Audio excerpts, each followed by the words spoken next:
Do you have any success stories just off the top of your head that you can think of like people that you've helped and that have really been a major transformation? No, I'm kidding. Yes. Well, and we're done for today, folks. Right. That's it. Welcome to the Invigor Medical Podcast, where we sit down with medical professionals and discuss a full spectrum of health-related subjects. It all starts in 3, 2, 1. Hello and welcome to the Invigor Medical Podcast. Today we've got a really great guest and we have a new co-host, Natalie Garland. Hey, welcome, Derek. Natalie. How are you doing today? I'm good. I'm excited to be here this morning with you. Yeah, I'm super excited. We've got a really great guest. His name is Vic Verdier.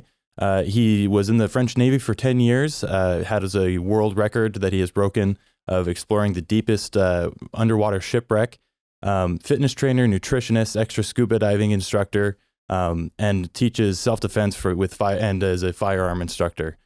He also has a coaching agency focusing on helping older men keep their edge as they age. Vic Verdier, welcome to the show. Oh, thank you. Thank you for having me. We're excited to have you on this morning. Vic, it was funny this morning before we pushed record, Derek and I were sitting here going over your bio and we kind of joked that we could read it like, he is the most interesting man in the world. It's really... I don't drink beer, I'm sorry. Oh, well, man, you just ruined that one. But it really is a pretty impressive and extensive background. Can you tell us a little bit about how you got here and just a bit of your story? Okay. So I grew up in Paris. I'm French. Okay. The name and the accent, it's all French. So I grew up in Paris and I, as you say, I spent a bit of time in the French Navy as an officer. And I was mostly traveling in different countries in Africa. I had a good time. It was really, really interesting job for, 10 years. So that's a bit the story of my early years. And after that, I was interested in scuba diving. So for 25 years, I spent a lot of time traveling, teaching, training instructors. I was specialized in deep cave diving and shipwrecks and things like that. So I ended up in Thailand at some point. And in Thailand, I discovered Thai boxing, so Muay Thai. And I really enjoyed that. So I started to practice and become a coach. And that's when I met a guy named Erwan Lecor. And Erwan was starting a company named MoveNat. And MoveNat is all about outdoor fitness. So it's climbing on trees, crawling, lifting logs, anything you can imagine that can be done outdoor. And I've been with MoveNat for now 14 years. Wow. I'm the general manager for the company. I train instructors and I travel a lot. That's why I was in Mexico yesterday, and I will be traveling extensively in the next few weeks and months. Yeah. So in a nutshell, it's a bit what I do. As you say, and I guess that's the main topic of this podcast. I developed a keen interest in aging men, and how to help them better deal with that. Because it's not a very easy process for many men. It's a bit taboo. We don't like to talk about that much, and many men don't live that period of time, the period of their life very well. So I do my best to help them. Yeah. In that aspect. You know, I was listening to some podcasts that you were on previous to this, and one of the experience that you were talking about was how you kind of had to come face to face with your own age after a scuba diving incident, right? Where you basically came up and you had some sickness from the dive and you kind of had to face that. Can you tell us a little bit more about like how you experienced that and how that kind of helped inspire you to be where you're currently at? Yeah. So it's not exactly related to age because I was very young. I was only 40 or something like that. Okay. Yes, when you do deep dives, very deep dives, one of the risks is decompression sickness or decompression illness, depending on how you want to call that. And it's, I would say it happens. And the deeper you go, the more extreme the dive you do, the more risk you take. And it happened to me several times, but nothing really severe till a day where it was pretty bad. I was paralyzed pretty much from the waist down. Oh wow! I couldn't walk for a while, and I had to go through a long rehab phase where I had to relearn to walk, relearn to control my limbs, especially the lower part of my body. So it took a while, and there's some parallel with aging, because when you don't have a lot of mobility, you really realize that it sucks. That being said, a big part of what we do at Invigor Medical is we're kind of aligned with the mission of we want to make sure that people as they age, they're able to live their best lives. They're able to feel and do the things that they want to do. But one big question is, why is it that people's fitness levels decline so quickly as they age? And what are some of the key factors that contribute to that decline? I think it's a twofold process. The first one is, we all know that there's some kind of physical decline as we age. But I don't think it's as bad as some people want to think it is. I think for the most part, it's mental. The mental aspect of it is a much bigger concern that we think. One of the major one I see very often is risk aversion. As we age, we tend to avoid risk. And of course, when you don't want to take any risk and you're in front of of the situation, but in front of a movement you have to do, you tend to tense. And when your muscles are all tense because of fear, the risk of actually failing and falling is actually higher. And I think that's a problem I see very often, and pushing men, because that's the market I'm dealing with, pushing men to take more risk actually help them to somehow to relax and move better. Regain some mobility, regain some movement, regain some strength. And I'm sure confidence is a big part of that. And confidence, yes. Yeah. So you kind of touched on this. So obviously the mental ability to kind of push yourself and take those risks is a huge part of it. But I kind of want to dive in a little bit, and I've seen that you've posted some of this stuff on your on one of your blogs on your website, talking about some of the biological mechanisms. Specifically how as we age, our testosterone levels drop and our growth hormone levels drop. Can you speak to that a little bit? Yes, of course. And that's the other aspect I was mentioning. That's the mental aspect and that the physiological aspect. Unfortunately, and it's a well-known phenomenon, testosterone decline with age. Not only testosterone, but growth hormone and a lot of cofactors. What I noticed, though, is it doesn't decline as fast if people stay active. Okay, and when I say active, and when I was talking about risk, everything is in moderation. I'm not talking about taking crazy risk or anything like that. I'm talking about moving and doing things that people used to do when they were a bit younger, and for some reason stopped doing. And when I'm talking about movement and mobility, it's the same thing. I'm not talking about something crazy. I'm just talking about mobility and movement that we probably had, or at least our ancestors had, maybe a couple of 100 years ago. And because we become very sedentary, we're losing a bit this mobility aspect of life. And it's always the same thing. It's always use it or lose it.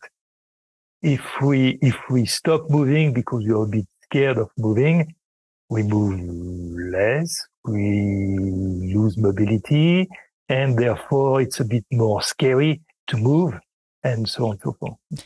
You know, I think that a lot of people, whether they've been active at one point in their lives and just kind of have tapered off, or they've never really been active people, it's easy to build it up in your head as like, oh, this is this massive undertaking. I can't even begin to imagine starting, right? And so it just kind of becomes this big story in their head.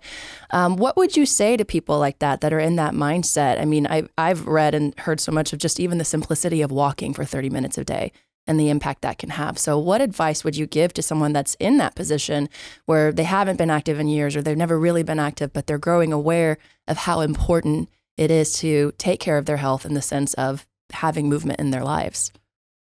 It's actually interesting to think about our ancestors. I mean, I spent quite a bit of time with my grandfather when I was a kid. And my grandfather was someone who was very, very active, you know. And he's been active all his life till he passed. He was 96. Wow.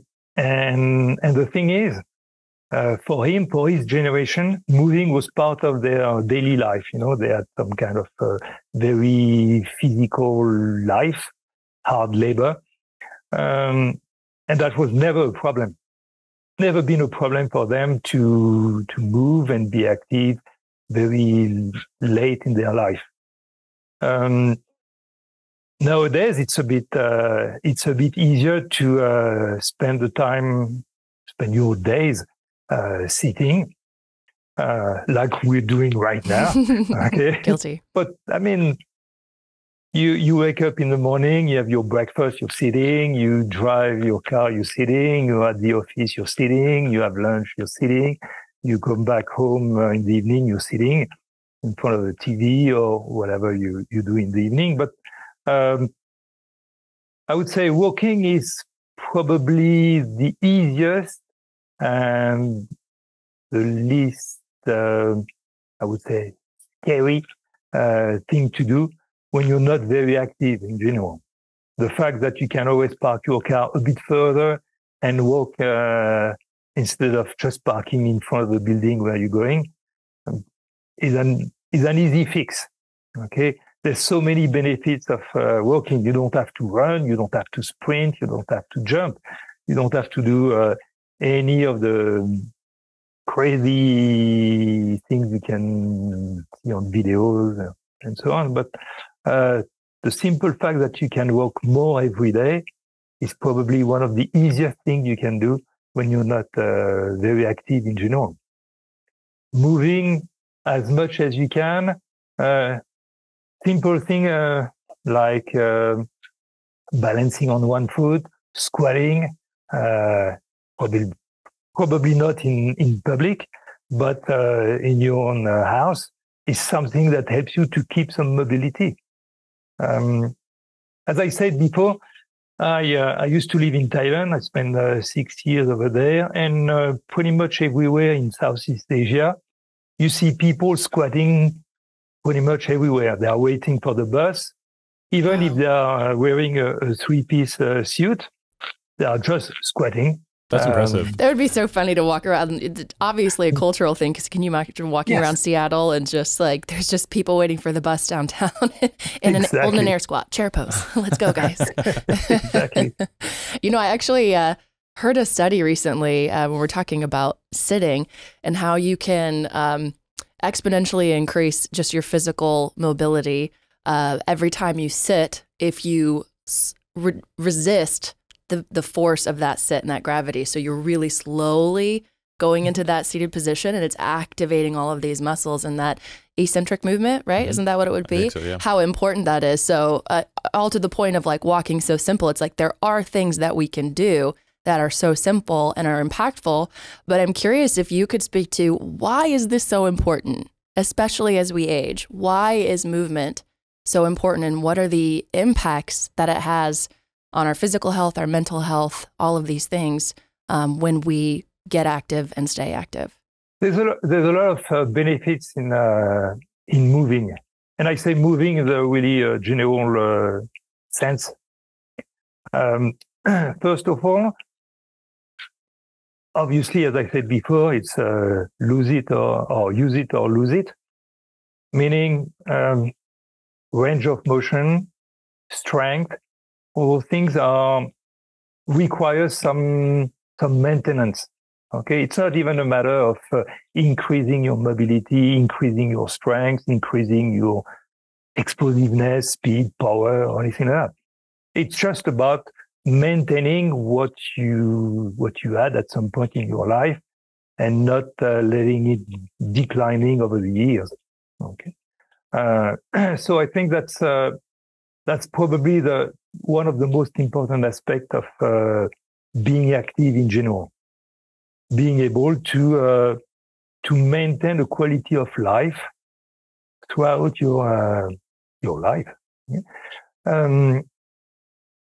If you think about it, you were giving an example of sitting down carefully, maintaining some kind of control. How many times do you see people when they sit or when they stand up using the armchair, using the arms, using the hands?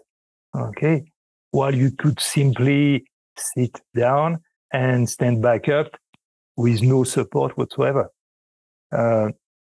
Unfortunately, if you ask many people, especially over the age of maybe 40, 50 or something like that, to sit on the floor and to stand back up, many of them will have a hard time to do that. Most of them will do it using their hands. It means there's a real lack of mobility simply because they never do it. Again, if you take the example of many countries in Asia or in Africa where people actually sit on the ground to eat, to rest, to talk, to drink tea or whatever, this lack of mobility doesn't exist. So it's a product of our culture, really, that we experience here in the States. Probably a bit. No, I know that that's a big part of what MoveNat is doing. I'm actually a big fan of MoveNat. I have the book at home, and nice. There's a lot of really good things in there. I know, kind of touching on what Natalie was talking about earlier, and what you're talking about as well, is that this doesn't necessarily need to be a super drastic thing. Like, somebody doesn't have to like go from sitting on the couch to running barefoot, shirtless through the woods. You know, they don't have to make that transition that quick. It's fun. It's very fun. No doubt. But it can start as something as simple. And I know this is a big thing that people in MoveNat do, is just have a 2x4 in your living room and just walk across it and balance. And something, even just practicing that on a daily basis can really help a lot. I worked early in my career. I worked at a caregiving center. And I can't tell you how many times I saw people in those situations where if they could just have control of their balance, their lives would be significantly better. So I don't know if you can speak to that at all. Yeah, I can. Well, I mean, based on my personal experience, not only with MoveNat, but with all the guys, men, balance is one of those things that we take for granted. Because we use it every day. Okay, it has nothing really athletic about being able to stay on both feet. However, it's one of the things that can create dramatic injuries when we get older. I mean, think about an elderly person falling, and all the damage, the structural damage that can happen because of that. Balance is one of those things that where you can make progress very quickly, but you can also lose that very quickly as well. You mentioned the 2x4. We do a lot of things in general to help people maintaining or regaining some balance. The 2x4 is an easy one. Yes. Okay. It costs next to nothing. And it forces people to have a base of support that is a lot smaller, a lot narrower than usual. Okay. What is interesting with balancing is you can balance on the 2x4, you can balance on make it more challenging on the 2x4 that is a bit twisted, so there's a tiny bit of movement. It wobbles a bit. You can instead of using a 2x4, you can use a more round surface, a small log that rolls a bit. You can elevate a bit that surface, so there's a bit of a fear factor as well. Even if the balancing part is the same, the fact that it's a few inches higher scares everybody. So you can challenge everyone, regardless of their level of fitness, regardless of their age. You can challenge everyone when it comes to balancing. You can close your eyes, you can close one eye, you can move your head at the same time, you can do other things at the same time. You can change the elevation, going from standing to squatting or half squatting. There's plenty of things. And I think it's critical because everybody needs more balance. You need balance in your daily life, but you also need more balance when you practice any sport where you have to change direction quickly, when you're running, regardless of the activity, the physical activity you do, there's always a balancing component. And I'm not even talking about any kind of whatever, surfing, skiing, and anything that really has a very strong balance component. Well, even as we're aging, I think of when my grandmother fell when she was in her early 70s, and she was just walking in the grass of the yard. You wouldn't really think about, at this age, we're thinking about taking care of our health and how much we move, that's playing a part in, how can we actually operate when we're in our 70s and beyond, just walking through the front yard of our home. Yeah. Well, and the impact of those falls, I mean, there's some pretty clear statistics that after a certain age, when you fall, it increases your chances of all-time mortality. It skyrockets. It goes way up. And so being able to take preventative measures now to make sure that you push off those falls as far as possible in the future, so that way you can maintain quality of life and extend your lifespan as well, by doing something just as simple as working on your balance on a regular basis. Well, and I even believe that you heal and recover better from those injuries when you've had a consistent, movement practice in your life, because all of those bones and tendons and muscles repair more efficiently because they've had practice. Yeah. There's actually two very important components that we work in general. Beside the balancing part that is more the vestibular system. The first one is ankle mobility and ankle strength, because most of the time when people fall, it's because all the sensors in their feet and their ankle are not active enough. So it's a matter of challenging your feet instead of always walking on a flat surface like probably the floor in your apartment or even the sidewalk. Well, I wear high heels almost every day. Does that count, Vic? Probably. I never really tried. Maybe that's the next thing for the guys you're training, just up the ante a little bit. All right, now here's a 2x4. Put on these heels. Stilettos, the skinny heels. Let's see who can beat that challenge. And now here's a baby package that you need to carry across.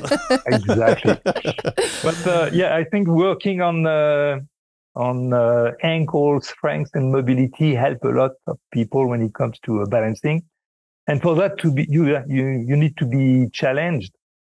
I mean, it never happened to our ancestors because they were working in nature where everything is, or nothing is even and flat and smooth. The other component, we work a lot with older people in general, is falling techniques. Falling techniques. Yeah.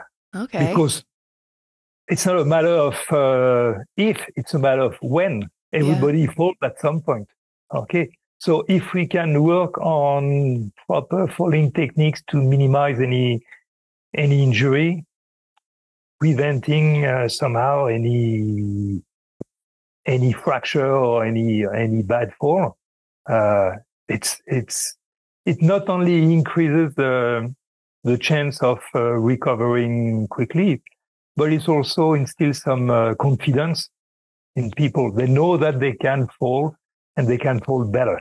And the more you practice some break falls and some falling techniques, the more confident you are, the less tense. I was talking about risk aversion before. The less tense you are, and therefore the more mobile, flexible, relaxed you will be. Yeah.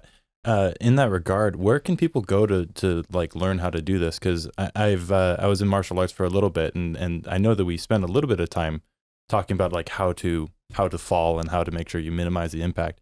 Like is going to like some sort of martial arts studio, or are there any other video resources or anything along those lines that someone can go to learn how to do this? Apart from MoveNat, that I have to promote, obviously, I don't know. Okay. I don't know any other resources. Of course, martial arts, but I don't imagine my mother, who's pretty old, going to a martial arts studio and learning to fall. All right, Nan, put on the gi. We're going to Brazilian Jiu-Jitsu. Exactly. Well, Vic, sounds like you need to make a YouTube series then. It sounds like that's in your future to get some education out there. We have a whole progression when it comes to falling better and preventing injuries. But that's a good idea. Thank you. I'm always here for you, Vic. Whatever you need. I got all kinds of ideas. I will keep that in. No charge this time. So another question. What is your approach when someone comes to you and they're like, "Hey, I want to be able to improve my life," you know, because that's kind of the whole point of your website, right? Is to men that are coming to you and saying like, "Hey, I want to get my edge back, but I have a lot of limitations. I've got, you know, things that are kind of blocking my way." How do you handle limitations like, you know, let's say someone has like diabetes, or someone is recovering from an injury, or doing anything along those lines? What is your approach for men like that? I mean, it depends on what kind of limitation we're talking about. There's mental limitations, and that's very often the case because I see men who are in their 50s and they already start with the idea that after 50, nothing good can happen. Right, they're already defeated in their own minds. Yeah. And the first step is to changing their mindset. Because if you don't change the mindset, it goes nowhere. You know? Limitations can be weight. Okay. You don't see many men above the age of, let's say, 40 who are in top shape when it comes to weight control. Okay. Why? For many different reasons. I think comfort, being at one stage of your life where you can maybe relax a little bit and not worry too much about your all the potential threat, general term for that, make a lot of men a bit complacent when it comes to food, when it comes to physical activity. So I see a lot of guys, a lot of men who have a bit too much weight and they want to lose that. And one of their limitations most of the time, again, is here, being able to take the first step and fighting what they think is kind of impossible to fight. You know. You have physical limitations, obviously. people who broke stuff or they are in pain and so on. That happens quite a while, simply because the longer you live, the more chance of having an injury of some kind. In most of the cases, having a long discussion and a real checkup, if you want, already help a lot of men to freely talk about that. There's some kind of, I would say, probably there's a bit of an ego component in that, but for many men, they want to hide their limitation. Okay, that's kind of a very common thing. We can be strong and capable in our 20s and 30s and maybe in their 40s, but after a while, we feel like the years are taking their toll, and therefore we want to hide that. We kind of ashamed not being as strong as we used to be. You will hear many men in their 50s always talking about, oh yeah, when I was in college, I was doing this. I was a football player, or when I was in the army. In my late 20s, my 30s, I used to hike for hours and hours. Yes, but time flies, and it's very difficult for many men to admit that and to say, yes, okay, I'm not as strong as I used to be. I put a lot of weight on. I have some injuries. Okay, that's normal. So now what can I do about it? And that's usually the first step toward progress, if that makes sense. Yeah. Just out of curiosity, obviously you've probably helped a lot of men with your coaching and with your information. Do you have any success stories just off the top of your head that you can think of like people that you've helped and that have really been a major transformation? No, I'm kidding. Yes. Well, and we're done for today, folks. Right. That's it. No, actually, I would say pretty much everyone is a success story. Pretty much. If they accept the fact that nothing happens overnight, consistency is key somehow. Okay. If it took 30 years for someone to put 50 or 60 pounds extra, it cannot change overnight. 30 years for someone to be deconditioned, to lose their physical age, to lose their strength, maybe. It doesn't happen overnight if you want to change that. I think we have a culture of instant gratification, magic pill. Absolutely. And not putting the time and the effort to do something. But success stories, yes, I have many. I have some men who've been working with me for the last 2 years, and transformation is pretty clear. Okay. No one should expect when they reach 60 to become an Olympic athlete. Yes, for sure. But there's some drastic change that can happen. You are talking about diabetes. I had a man I was coaching for quite a while who actually managed to get out of his diabetic condition completely. Wow. And that was a lot of different things involved. That was diet, obviously. We live in, at least in the Western world, but I mean, pretty much worldwide now. It's very easy to eat junk food. It's very convenient. It's very rewarding because it tastes good. And I think we are used to that. Okay. We are used to to this idea of comfort food that is available all the time. Okay, that is usually pretty cheap, and that we can find pretty much anywhere.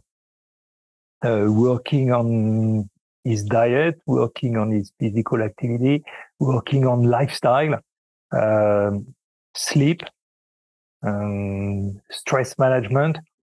So obviously you can't just take a magic pill and just expect all your problems to go away. That being said, there are a lot of people that are doing their best to, optimize their diet, optimize their sleep and their exercise routines and all that, and are still having a hard time or are still struggling. So people that are at that point and that are wanting to continue to optimize, are there any like supplements or any things that people could potentially take, or is there anything that you take or recommend for people to be able to continue to optimize? Obviously not like a workaround, but something that can actually just enhance what they're currently doing? I actually don't really use any supplement or anything like that. Okay. I'm sorry. Oh, yeah, that's fine. That's an honest answer. Yeah. Okay. What I recommend people in general is having a very varied and natural diet. So natural or healthy diet doesn't mean anything. Yeah, you know that as much as I do. And you go on the internet and you Google healthy food, and you will see many studies showing something and many other studies showing the opposite. I tend to push people to have, I would say, something that would have been the natural diet of our ancestors, the way we evolved. That is usually based on meat, fish, vegetables, fruits, nuts, tubers, things like that. Things that you don't find everywhere in every convenience store, the street corner. So it requires a tiny bit of discipline and probably a bit of cooking ability. But the result is there. I mean, does it mean you cannot eat anything else? No, but it helped a lot of people, at least the people I know and have been working with, the people we have when we teach a MoveNat retreat, the people I have in my own coaching practice. Being a bit careful, not only with what we eat, the quality of the ingredients, but being careful also with the quantity of food. Okay, and being careful with the timing as well. Helped a lot of people. So no, I don't really push any supplement, because I think that if the diet you have is varied and based on natural ingredients, you should pretty much cover all the basics. Is there anything that can help? Yes, probably. But it's like everything. It's maybe the 5 or 10% extra. And we tend to forget the 90 or 95% that are actually really important and really significant. Well, that even just like with the basic rule of everyone wants to exercise their way out of a bad diet. And when in reality, it's only like 25% exercise and 75% diet, if not even higher. We're talking about supplements, et cetera. I am curious though, because you kind of touched on the biological mechanisms behind why it becomes harder to work out as you're aging, and you brought up testosterone. I wonder if you could speak a little bit more to that, and maybe even like growth hormone, and if you had experience with clients who are finding lower levels of that, and if they've been able to move through that, or if they've needed outside help in order to increase those levels. Yeah. So one of the, and I don't want to call that a magic pill, okay? One of the solution that I saw in different people was to go through testosterone replacement therapy, PRT. And there's different ways to do that, different protocols, different methods. I would say for me, and that's very, it's a very personal opinion. It should be the last resort. If you sleep well, if you manage your stress level, if you have some kind of physical activity, and when I say stress level, I'm a very strong proponent of short bursts of intensive stress on a regular basis. We want to avoid any kind of cortisol-based daily chronic brain stress that is so damaging for a lot of people. But having some burst of short, intense stress once in a while is, in my opinion, something that helps a lot of people. That helps you to reset a bit your testosterone production. That helps you to reset a bit your growth hormone production at night. That's why I say TRT is effective. There's no problem about that. But when you start, you never stop. Yeah, that's the hard part. You know, one thing that I know does help and has a pretty clear link, link to testosterone is actually vitamin D levels. Right. Yes. You look at the general population, and just like you said, the majority of the day you spend sitting either watching TV or at your desk or in a car, and the amount of sun that people get, which is our primary way of getting vitamin D, is very low. And then the other source, which is diet, a lot of people have fairly low quality diets, and so they're not getting their vitamin D from there. And so I found I take a vitamin D supplement, and I found that it really helps a lot. You know, I try my best to get outside and to get some sunlight and get those kind of things, but having some vitamin D in my diet, as just even as a supplement, I've noticed has helped with a lot of different things. And you know, I know that there is a link there between vitamin D and testosterone. So I don't know what your thoughts are on that. I mean, we were talking about movement, and obviously it's moving in nature, moving outside. So I cannot tell you that I'm not a big fan of the sun. Well, and you're sporting that Mexico tan too, just showing off to us. Yeah, I know. I spend most of my life in sunny places, especially because of scuba diving. That's usually done it could be done in cold countries, but it's so much nicer when it's warm. So I spend most of my life in the sun. The sun is coming right now through my window. Spending time outdoors is good for your vitamin D production. We know that, and of course, when you don't have this opportunity, I mean, vitamin D supplementation is the answer. I'm lucky enough to decide where I want to live. Okay, it's not something that everybody has the chance to do. But spending time outdoors not only increase your vitamin D production and therefore your testosterone production, but it's also so good for your mental health. Yeah. It's also so good for your happiness somehow. I mean, again, the number of studies showing that people who spend time outside, people who are close to a park, people who can go outside and spend a few minutes barefoot, all those things help not only your body but your mind. And I'm convinced that most of the elements we have, most of the diseases, most of the problems that people experience as they age, has a very strong mental component. Mm.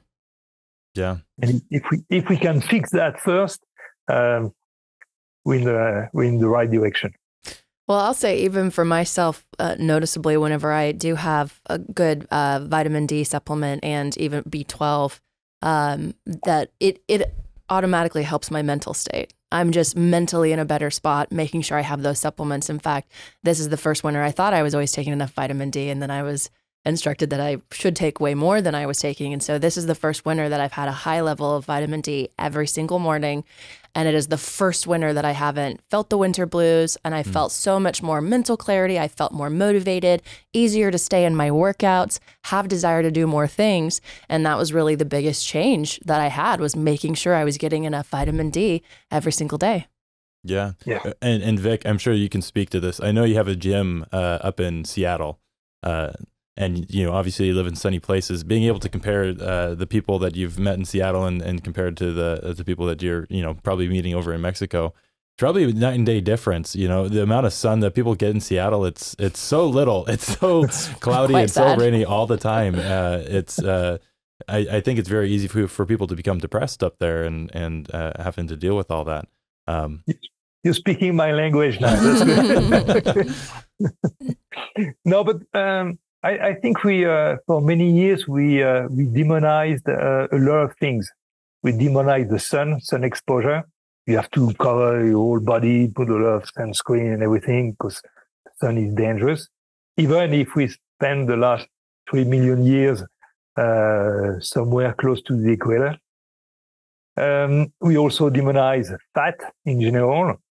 For many years, fat was bad, and we finally start to understand that it depends.